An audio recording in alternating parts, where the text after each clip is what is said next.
Hey, Eric. Welcome to Mostly Security. Hey, nice. Nice beginning. There we go. Something like that.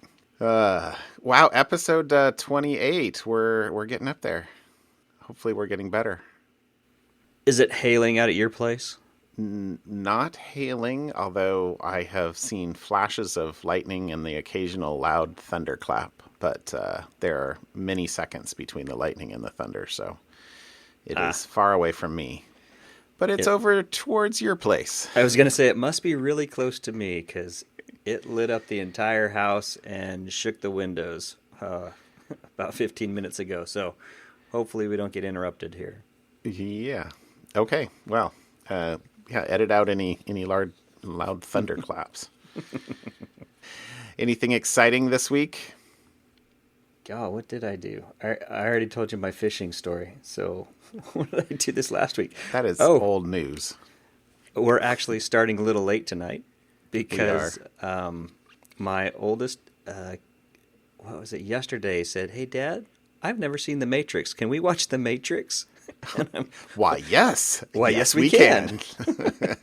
And it was so fun to watch it with her because she's like, "Is that where that meme came from? Like, follow the white rabbit and, red pill versus the blue pill." And Oh, man. So many she things. got a kick out of it. And then we got about a third of the way into the movie, and then the whole family kind of gathered around, and because my wife hadn't really seen it either, and neither had my other two kids, so we kind of had a family movie night. So sorry, we're a little late start tonight, but it was a lot of fun, kind of rewatching The Matrix and the these things called phone booths and rotary dial phones, and Right. it was Is that, fun. is that what phones used to be like? Yep. That's funny. So that's exciting that happened here. That's totally funny. Yeah, I remember going to see that in the theaters and then being like, okay, I need to see that again tomorrow night. Was good.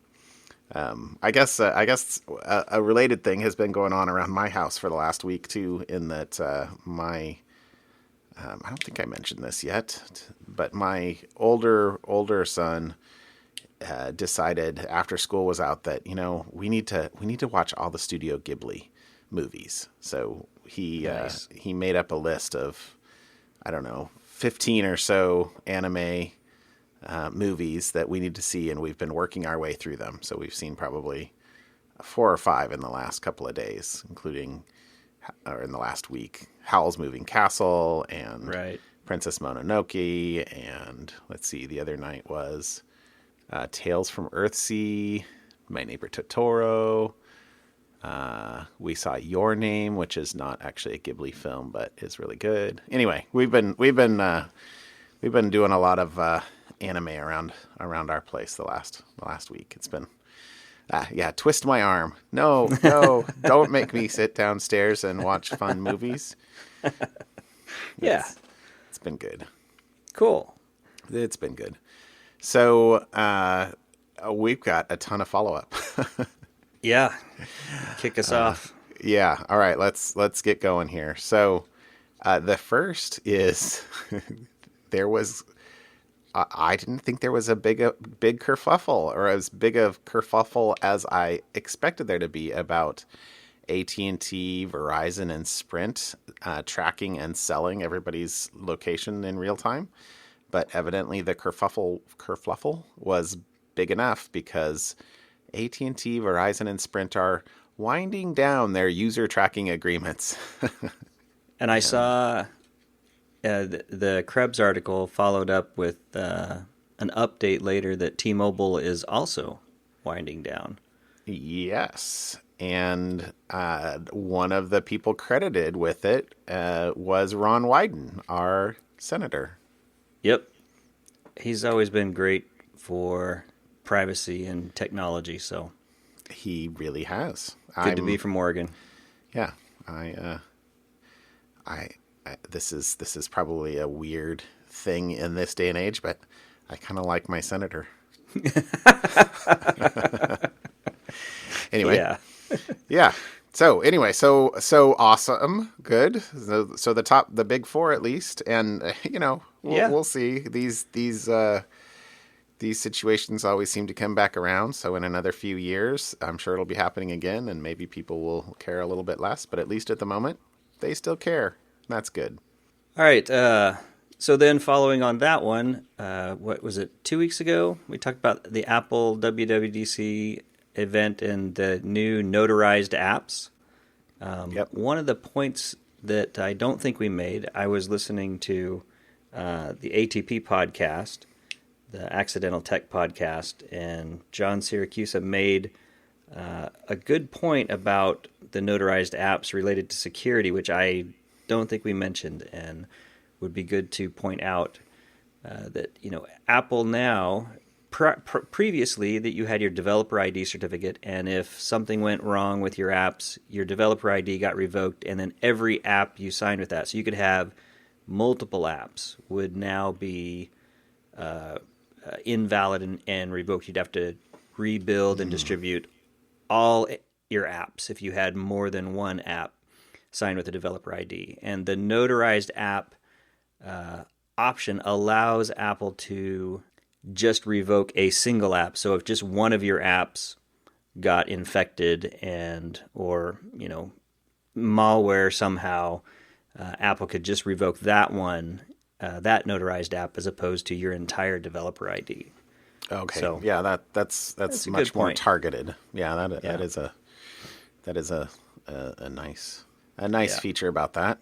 There's a bunch of other stuff they talked about that might be related to the security of them, but I think that was the key point to bring out. But if you're interested in some more of that, maybe go listen to the latest ATP podcast and kind of forward around or jump to that section. It was pretty good if you're interested in Apple development.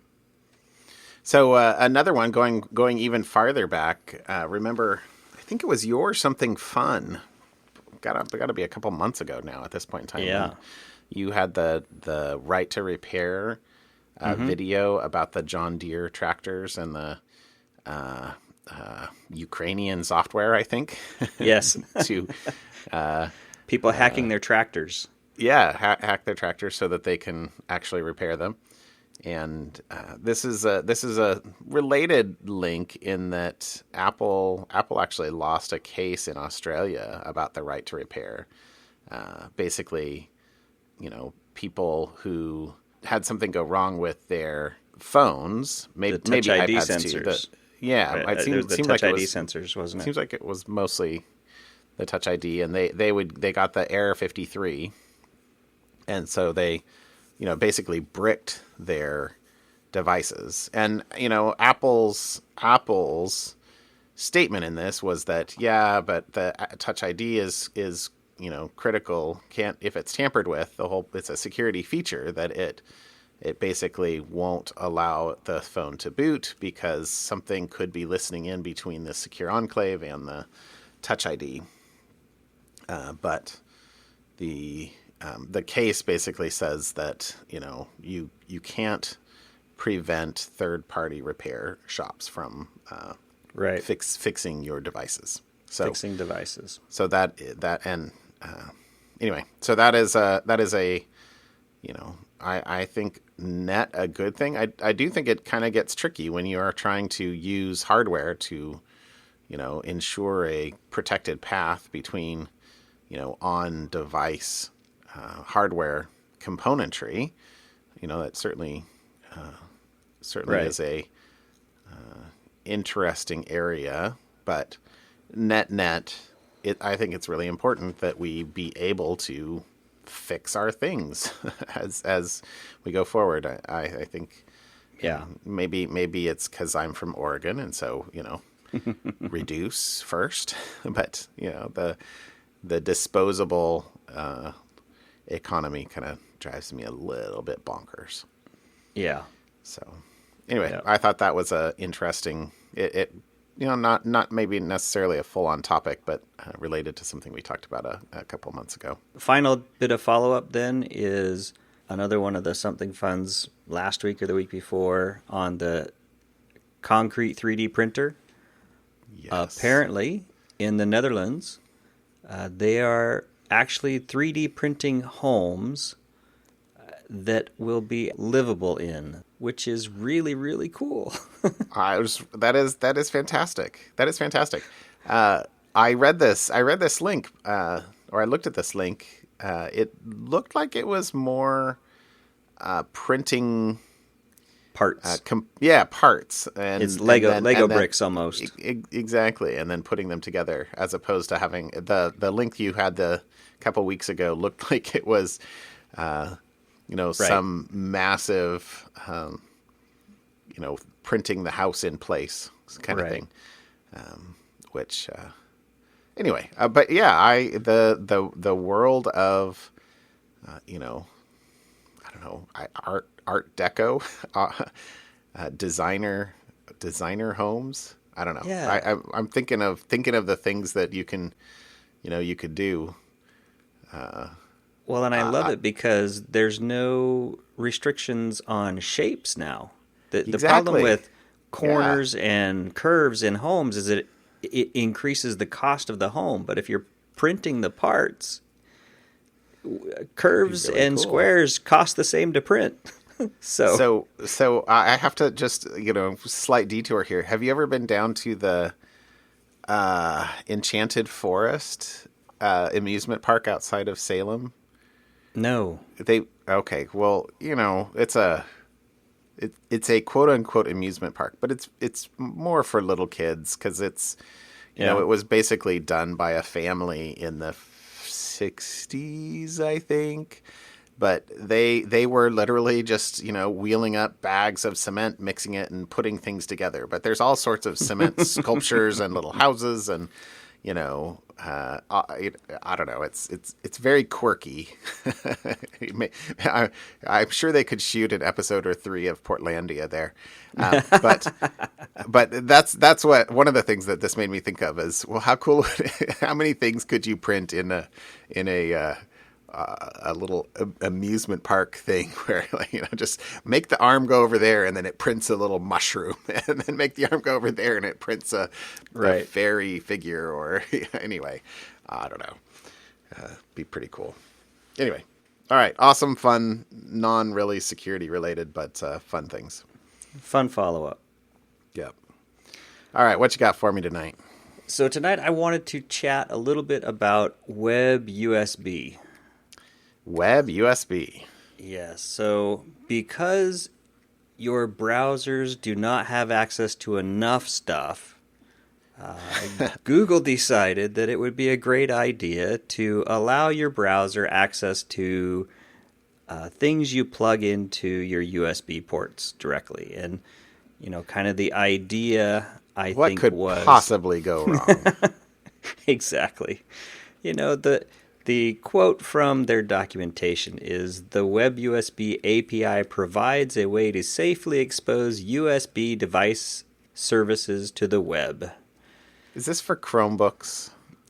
I would assume so. I Okay. don't know if it was specifically for Chromebooks, but the idea is an interesting one. So if you get a new USB device, whatever it may be, you plug it in, launch Chrome, and all of a sudden the device can talk to the browser, and the browser can recognize it and go right to the setup or configuration or whatever. So there's an interesting idea of how to work with devices that are not keyboard, mouse, audio, video, some of the things that are standardized, that standard device classes that USBs deal with. In that case, of course, as soon as I think this was actually late last year, that I think it was Chrome 61 that added access to, or added the WebUSB API. Okay. And of course, as soon as you increase any attack surface, security researchers are going to say, "Hey, let's see what we can do here." And so the attack that I thought was interesting, that was recently published to Google and kind of ties into one of my, what's the opposite of a pet peeve? Pet projects, pet ideas, whatever. You know what I'm trying to say. Okay. The Hobbies? YubiKey hobby, the YubiKey. I love the YubiKey, and using that for a second factor because there's problems with using your phone and SMS. So that's a great one. It's a little hardware token that you plug into the USB. And the selling point of a YubiKey is, hey, it's a hardware token. Nobody can hack it. No one can get access to it.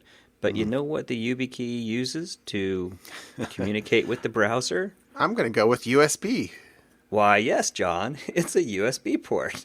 So, what some researchers had discovered is using the WebUSB APIs, they could build, say, a fake phishing website. Some sort of fish, okay. That maps to, any other website that you may use a YubiKey for a second factor.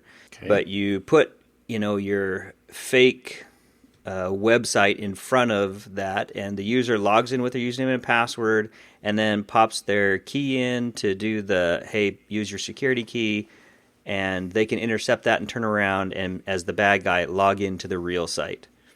Using both factors. Right, using both factors. So it's a remote phishing attack using your, thing that you physically have with you. The researchers last year, they had found this issue and did a conference talk on it at a security conference. And of course, then Yubico noticed that, and with their YubiKeys, started digging into some of the same, security weaknesses that they wanted to, mechanisms to dig into and see what they could do. And they submitted it to Google and got the bug bounty, and so did the previous researchers. And there's a little confusion as to who submitted that first. I don't think that particularly for the context of this conversation matters. But one of the notes that I thought was very nice about what Yubico did was they got the bug bounty that they submitted to Google on this, and it was $5,000, and Yubico, the company, it donated it, and I think Google actually ended up matching it to Girls Who Code. Oh, fantastic. And so, good job. That's great. So I do not have a YubiKey. I actually didn't know about WebUSB before this. So, sometimes I feel like I live under a rock. Although, yeah, I didn't necessarily know about WebUSB in this context either. I mean, obviously I have YubiKeys, and I knew that the only way I could get my YubiKey to work with browsers was in Chrome. It didn't work in any other browsers. What I wasn't clear on was that WebUSB is pretty much an open standard for any type of USB device. If you want to do your zero configuration for whatever your device may be and device type may be, if it doesn't fit one of the known standards of keyboard, mouse, etc. Right. Although maybe YubiKey doesn't use it and didn't have to, because the YubiKey basically emulates a keyboard. That's the point of it, I think. Huh. So, anyways, yeah. Well, another thing for me to learn a little bit about. Great. That's what that's what I need. Yep. Yeah. Not enough stuff for me to learn about.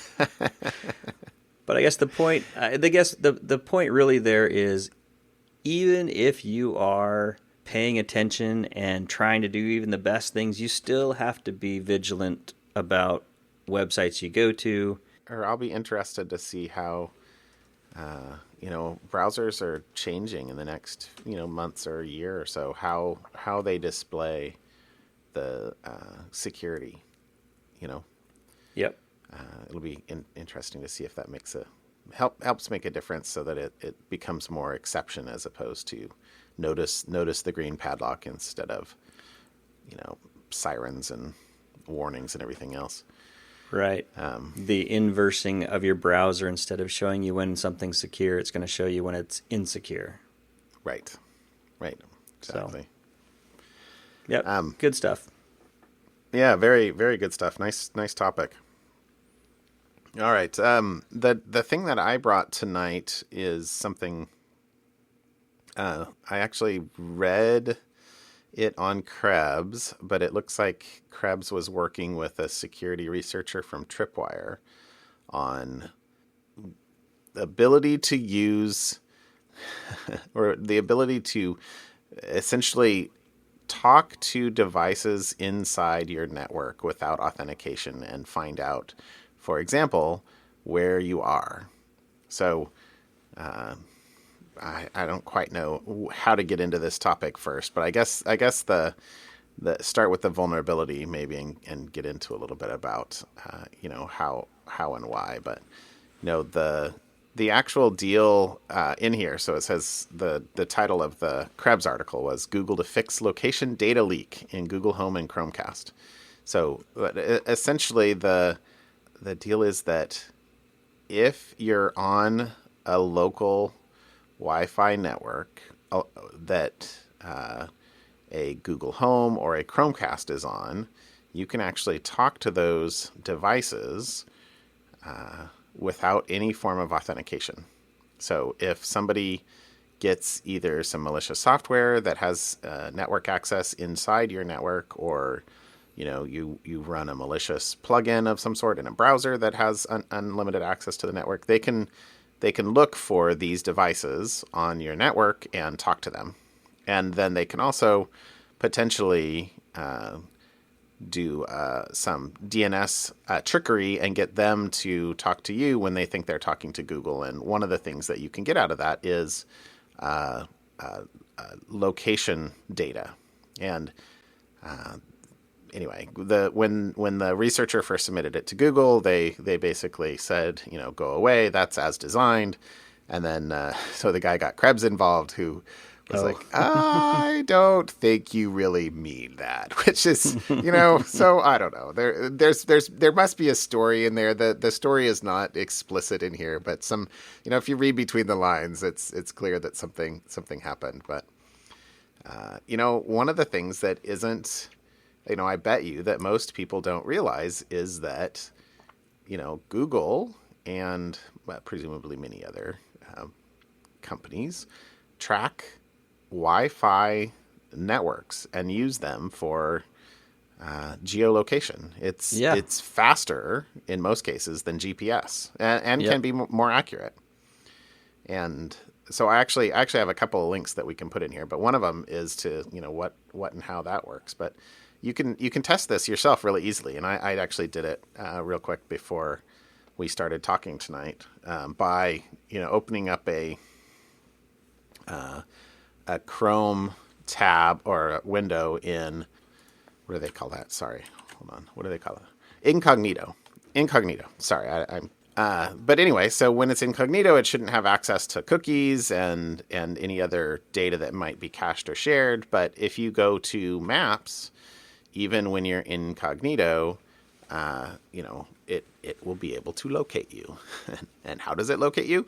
It locates you because if you've ever used one of Google's services, such as Maps or Gmail or anything else, while you've been on Wi-Fi, Google has basically passed up both your GPS location and the Wi-Fi access point information and is caching them and building a huge database. And so, in areas where there are many Wi-Fi networks, it can triangulate your location to within a few feet, sometimes even as precise as GPS, and certainly a lot faster than GPS, by triangulating the Wi-Fi access or the signal strengths from 3 or more Wi-Fi access points.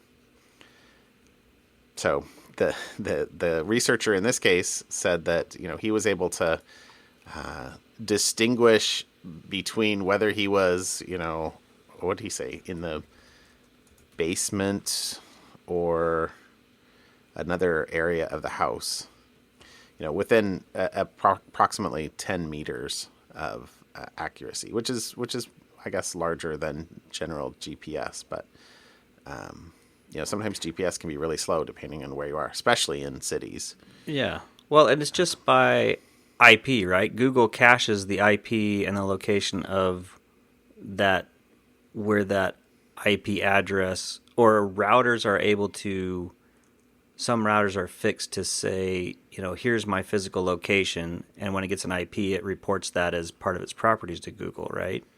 Well, I don't think it's just IP. I mean, if you did a location just by IP, you'll get within a few miles generally. But when they cache not the IP of the access point, but although I'm sure they can too from where you're coming through, but the actual SID and name, because that will change less, and they tend to move around less, right? So I have a second link on how does Google know where your Wi-Fi router is. I'll post that in the. I remember something a couple years ago. We had got some routers from a trade show, and we pulled them up and set them up. And when we connected, it was for a mobile demo. Mm-hmm. They were showing us in South Korea because they had just come from a show in Korea. And so the physical router itself apparently somehow was reporting itself as being, so the IP address clearly had changed, but from South Korea, and it was cached somewhere on Google's side. We had to fill out some form in Google. Google set up somewhere, I wish I could remember exactly what it was, to clear that cache. Right. So it probably wasn't anything to do with the IP address. It had to do right. with the actual access point that probably didn't change as you moved it. And right. What probably would have happened is if you had mobile devices that had accessed that and accessing Google services, Google would have probably updated that location itself over time. Right. You would have probably aged out, but yeah, no, that's a great example. I didn't actually know that had happened to you. But so the net of this vulnerability though is, if you get some malicious software inside your network, and it can use the Chromecast to vulnerability or Google Home vulnerability to trick Chromecast or Home to talking to it instead. So that's the DNS spoofing. It can basically then customize for example, a ransom message to you that actually knows where you really live. So not just hey, I have your account or anything like that. Now they have a physical location, or they could get a physical location. So that's the net of why this is actually worse than might seem at first blush. We tend to think of ourselves when we're on the internet as people don't know where we are, but yeah. Actually, don't expect that to last for very long, to be honest. The databases of locations are there. So anyway, this was my something fun tonight. I thought, or not my something fun, but this was my topic for the night. I really thought this was pretty interesting. Yeah, and it's just like your cell phone. There's no way around not letting your cell phone company know your physical location. Yeah. Same with your ISP. There's really no way around letting your ISP know your physical location either, because you probably signed up. Well, if you live in you live in a home, you had to sign up, you had to pay a bill, you had to put in your address.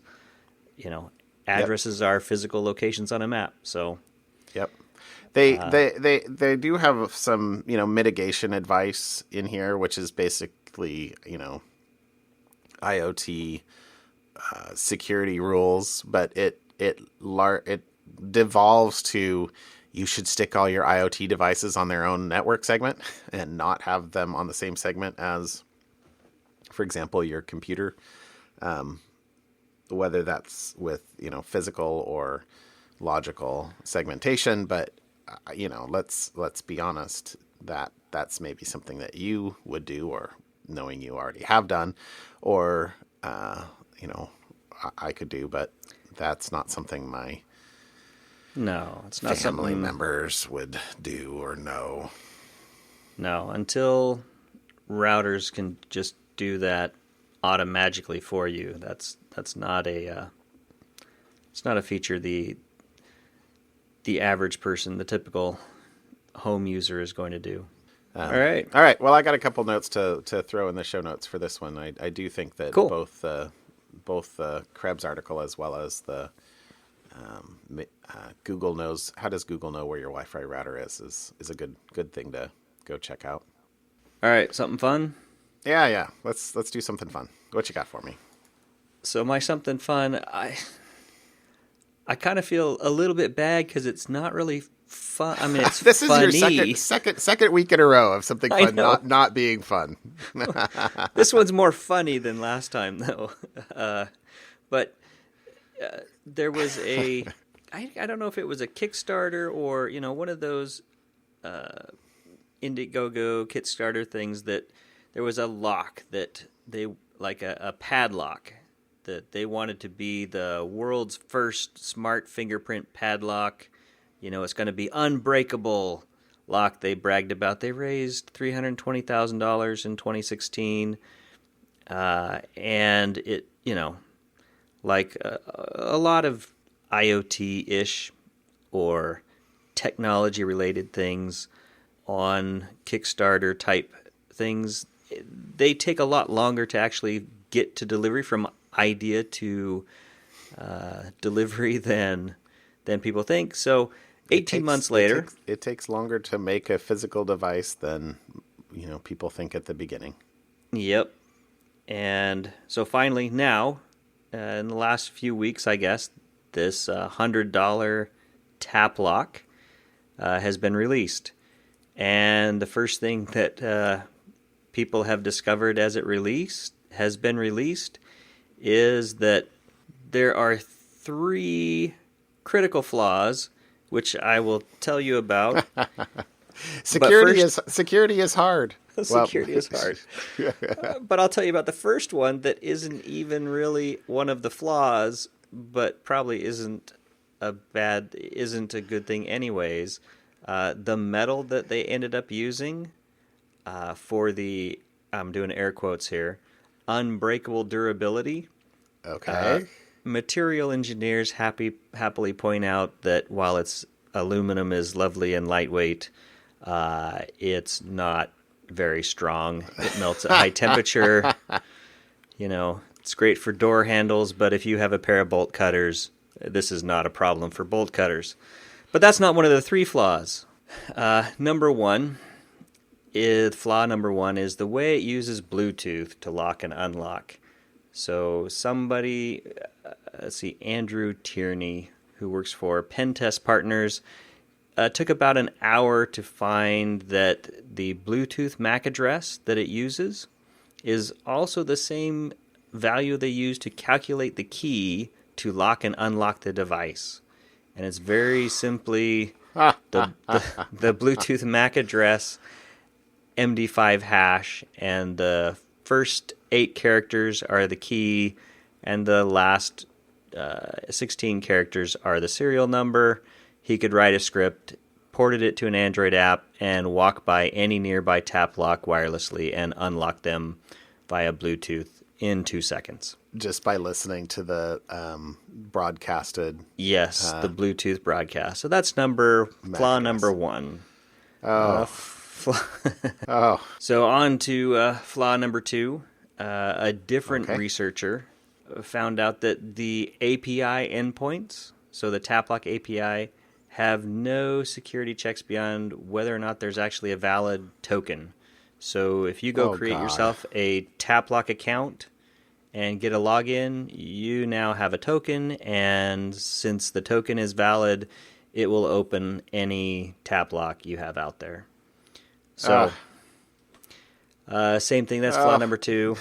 Just stab me in the heart. Okay. Yes. Oh. Flaw number 3. What's the third? Flaw number 3. on the side of the tap lock is a screw. And if you unscrew the screw, it pops the cap off. I'm And sorry. then it just opens. Really? Yeah, Oh gosh. I somebody, what was it? They sent an email saying, "Hey, what's going on?" And I guess the response was, the provided response from the tap lock people was almost, well, it was, "We designed this fingerprint lock against theft. However, the lock is invincible to people who do not have a screwdriver." That was the company statement. Oh my gracious sakes.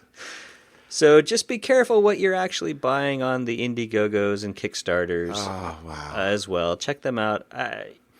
This is kind of making a little fun of something that might have been interesting had they paid a little bit more attention to security. But yeah, this was, well, the whole article is just fun. Gosh. It's just Oh a my fun gosh. read because it gets more. You almost feel sorry for him at the end. You're like, okay. I feel sorry for all the people that bought their $100 tap lock, and Okay. Oh my gosh. Yeah. Okay. You know what though? I'm sorry. I think I gotta correct you in one thing here, so we don't have follow up. What'd I miss?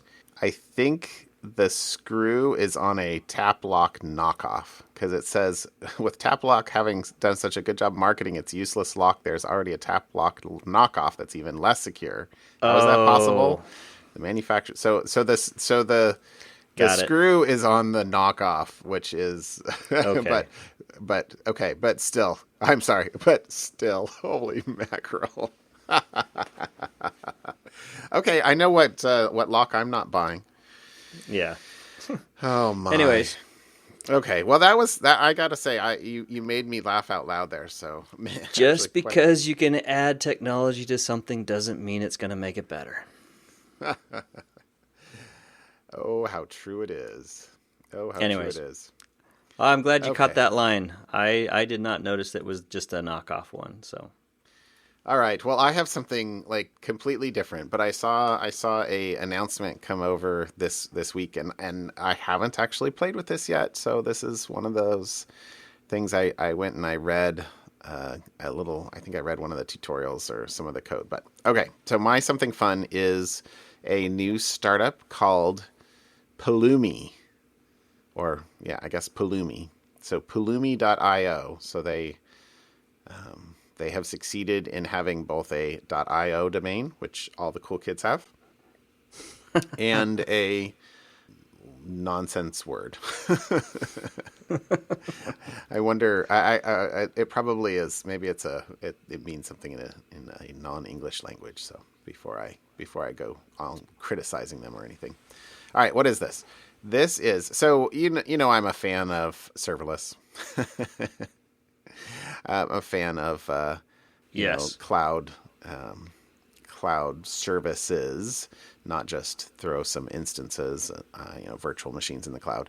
But after you build anything of even minor infrastructure in the cloud, you quickly go, oh crap, I don't remember all the settings that I did to make this happen. If I have to replicate this, what do I do? And that's why you have things like CloudFormation, or in a generic sense, Terraform. But those tools are all config file based, right? So you sort of describe your infrastructure in config files, and you basically run another tool to say, hey, go put this all together. So the thing that intrigued me about this Pulumi is that it tries to provide an interface to let you program the cloud from code. So instead of having to create a Terraform script that says that this particular S3 bucket should exist, and then run a deployment script that will go and maybe do a delta for what's actually in the cloud and figure out what needs to change. You can actually just say, new S3 bucket in JavaScript. JavaScript for you. It only works in JavaScript. Or Python or Go. Okay, you're not supposed to look at that. I thought I could convince you that only JavaScript exists. No. Okay. Anyway, so I think that's kind of interesting because we do a lot of complicated logic in software. Actually, I have to say, sometimes I'm amazed anything ever works with software. But there's a whole lot. Languages have a lot of constructs for dealing with complexity, and sometimes having tools that use config files to sort of provide one level of abstraction don't necessarily give you all the conditions that you might want to do. And so anyway, this is an interesting thought, I think, of how you might program your infrastructure. So I just started to try to figure out Terraform for AWS, but now I'm thinking maybe I should do this instead. I have done Terraform. I've done Terraform. I haven't done this. I would love you to do this, and then if you fall on your face because it doesn't work, it will be your nose broken, not mine. But no, I don't know. This is intriguing, but and they have a bunch of examples. They're if you click on the example link on there, that takes you to their GitHub repo where there's a whole bunch of stuff. I just clicked around in there a little bit. It seems like it would be worth a try for the if I was standing up a little serverless pipeline, I think I would totally try this. Yeah. It says stand up a serverless API or event handler in 5 minutes. You have 5 minutes. Yeah. I have 5 minutes. Anyway, you're already to blame for why I wrote a Lambda function. So maybe you can be to blame for how I now script it, code it. Yeah. Well, anyway, this was my thing that passed over the Twitters, as they say. All the cool kids say. Kidding. Clearly not us. This week that made me go, ooh, I want to play with that when I get a chance. So there you go, something fun. I like it. Yeah, I think maybe I will ditch my attempts at Terraform and just try this out. It's the same thing. Yeah. Check it out. And they support useful languages like Python and Go. Well, I know that you were really happy that Amazon added Go to the languages last fall. Yes. So, all right. Call it a show. Yeah, it's late. All right. Thanks, John. Yeah, thanks, Eric. Have a good night. We'll see you. Bye.